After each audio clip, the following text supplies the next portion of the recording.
Bismillahirrahmanirrahim. Assalamualaikum warahmatullahi wabarakatuh.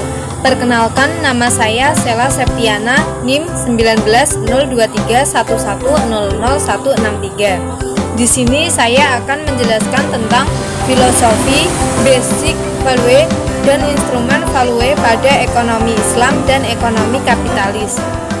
Di sini saya akan menjelaskan tentang perbedaan sistem ekonomi kapitalis dan sistem ekonomi Islam. Namun sebelumnya, saya akan menjelaskan tentang pengertian ilmu ekonomi. Ilmu ekonomi sendiri berasal dari sebuah kelangkaan yang menghasilkan alokasi produksi terbatas, sehingga manusia dihadapkan pada sebuah pilihan. Kelangkaan tersebut disebabkan oleh beberapa faktor. Yang pertama adalah SDA yang terbatas. Yang kedua, rusaknya SDA akibat ulah manusia. Yang ketiga, terbatasnya kemampuan manusia di dalam mengolah sumber daya alam. Yang keempat, kebutuhan manusia meningkat dengan cepat. Selanjutnya, sistem ekonomi. Pengertian sistem ekonomi sendiri adalah cara untuk mengatur atau mengorganisir suatu perekonomian baik pusat maupun swasta untuk mencapai sebuah kemakmuran. Sistem ekonomi Islam bersumber dari Al-Quran dan hadis, sedangkan kapitalis bersumber dari daya pikir manusia. Dan tujuan dari sistem ekonomi Islam sendiri adalah untuk mencapai kesejahteraan dan kemaslahatan umat, sedangkan sistem ekonomi kapitalis adalah untuk memperoleh laba atau profit. Philosophy of Islamic Economic. Yang pertama ada tauhid atau keimanan, di mana prinsip-prinsip tauhid yang mengedepankan nilai-nilai ilahiyah yang menjadi inti dari sistem ekonomi ini. Yang kedua adalah adil, yaitu prinsip keadilan. Islam adalah agama yang adil, dan adil itu adalah Islam. Yang ketiga adalah nabuwah, karena sifat rahim dan kebijaksanaan Allah, manusia tidak dibiarkan begitu saja di dunia tanpa mendapat bimbingan. Karena itu diutuslah para nabi dan rasul untuk menyampaikan petunjuk dari Allah kepada manusia tentang bagaimana hidup yang baik dan benar di dunia, dan mengajarkan jalan untuk kembali atau tobat ke asal muasal segala sesuatu, yaitu Allah. Yang keempat ada khilafah. Pemerintah memiliki hakikat campur dalam bagian ekonomi yang dilakukan oleh individu-individu, baik untuk mengawasi kegiatan ini maupun mengatur atau melaksanakan beberapa macam kegiatan ekonomi. Yang kelima adalah ma'ad. Ma'ad sendiri secara harfiah artinya kembali, karena kita semua akan kembali kepada Allah. Selanjutnya adalah Philosophy of Capitalist Economic. Yang pertama adalah private property, yaitu hak milik swasta. Yang kedua adalah the invisible hand, atau dibina oleh tangan yang tak terlihat. Prinsip tersebut menyatakan bahwa untuk mencapai hal yang terbaik untuk masyarakat, setiap individu dalam sebuah masyarakat kapitalistik dimotivasi oleh kekuatan-kekuatan ekonomi, sehingga ia tidak akan sedemikian rupa untuk mencapai kepuasan terbesar dengan pengorbanan atau biaya yang sekecil-kecilnya. Yang ketiga adalah laissez-faire. Pernyataan ini menjadi kata kunci kapitalisme, dalam arti bahwa tiada intervensi pemerintah akan menyebabkan timbulnya individualisme ekonomi dan kebebasan ekonomi. Intervensi pemerintah dibatasi pada aktivitas-aktivitas tertentu. Yang keempat adalah persaingan dan pasar-pasar bebas atau free market competition. Prinsip bekerjanya mekanisme pasar menyebabkan terjadinya persaingan terjadi antara penjual barang-barang yang serupa untuk menarik pembeli. Basic value of economic system. Yang pertama adalah kepemilikan. kepemilikan sendiri adalah terletak pada kemanfaatannya dan bukan menguasai secara mutlak sumber ekonomi. Yang kedua adalah keseimbangan. Keseimbangan yang secara operasional terlihat dalam perilaku ekonomi seseorang, yaitu kesederhanaan, hemat, dan menjauhi pemborosan. Keseimbangan ini juga menyangkut keseimbangan dalam dimensi kehidupan di dunia dan di akhirat. Yang selanjutnya adalah keadilan. Keadilan berarti kebebasan yang bersyarat akhlak Islam. Keadilan harus ditetapkan di semua fase kegiatan ekonomi.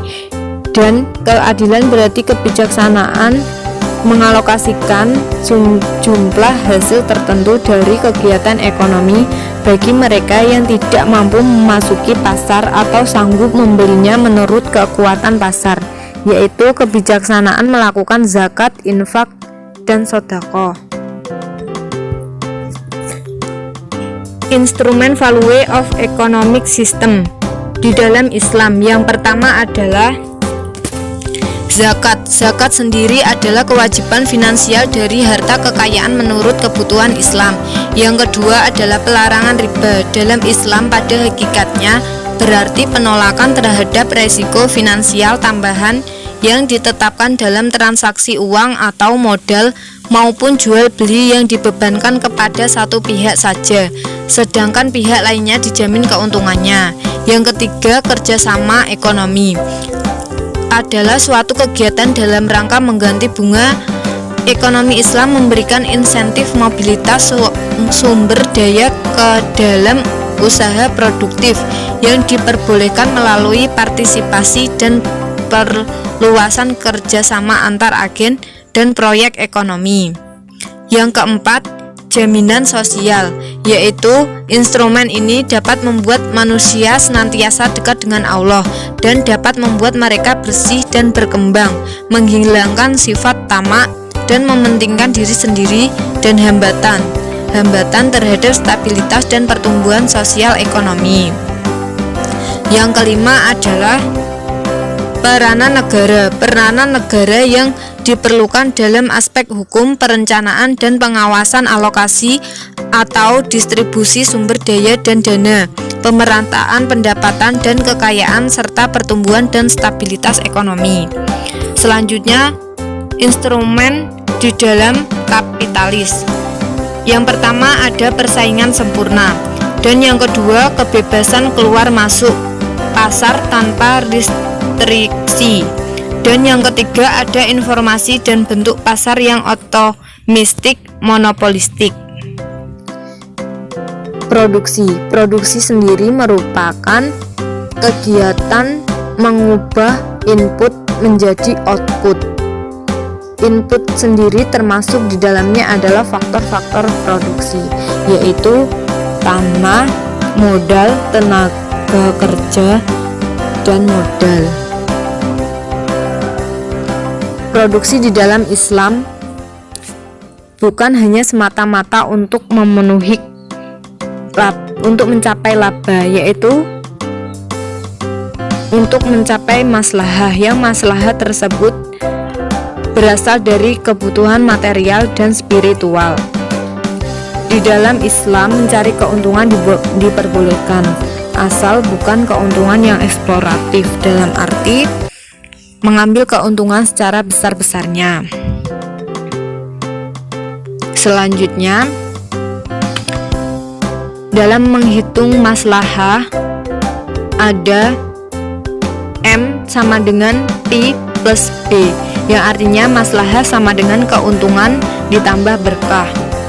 Untuk mencari keuntungan sendiri didapatkan rumus P sama dengan TR min TC, dan untuk mencari berkah sama dengan berkah revenue dikurangi berkah cost sama dengan min berkah cost, sehingga bisa ditarik kesimpulan untuk mencari maslahah sama dengan TR min TC min BC.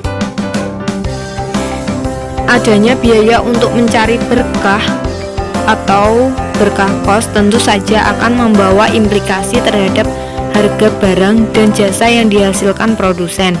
Harga jual produk adalah harga yang telah mengakomodasi pengeluaran berkah tersebut, yaitu BP sama dengan P plus BC.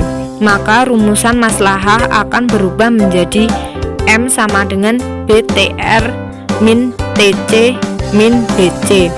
Selanjutnya dengan pendekatan kalkulus terhadap persamaan di atas, maka bisa ditemukan pedoman yang bisa digunakan oleh produsen dalam memaksimalkan maslahah atau output optimum maslahah kondisional atau OMC, yaitu BP Dohi sama dengan delta TC ditambah delta BC. Perbandingan antara sistem ekonomi Islam dan sistem ekonomi kapitalis. Yang pertama adalah sumber pemikiran. Pada Islam Allah dan pada kapitalis manusia. Sumber hukum di dalam Islam Al-Quran dan hadis, sedangkan kapitalis daya pikir manusia. Motif di dalam Islam adalah ibadah, sedangkan di kapitalis rasional materialistis. Tujuan di dalam Islam adalah falah dan maslahah, sedangkan pada kapitalis yaitu utilitarian dan individualisme. Kepemilikan harta di dalam Islam milik absolut Allah, dan di dalam kapitalis adalah hak milik absolut manusia. Prinsip jual beli di dalam Islam melarang gharam, maisir, riba, dan barang-barang haram, sedangkan di dalam kapitalis adalah tidak ada larangan. Hubungan antara pelaku bisnis sejenis di dalam Islam yaitu ukhuwah, sedangkan di kapitalis ada persaingan. Sumber keuangan Islam berasal dari zakat, infak, sedekah, usyur, riba, kharaj, pajak kondisional, sedangkan di dalam kapitalis ada pajak. Filosofi operasional di dalam Islam ada keadilan, kebebasan, tanggung jawab, sedangkan pada sistem ekonomi kapitalis ada liberalisme dan laissez-faire. Itu yang dapat saya sampaikan. Mohon maaf jika ada salah kata dari saya. Cukup sekian. Wassalamualaikum warahmatullahi wabarakatuh.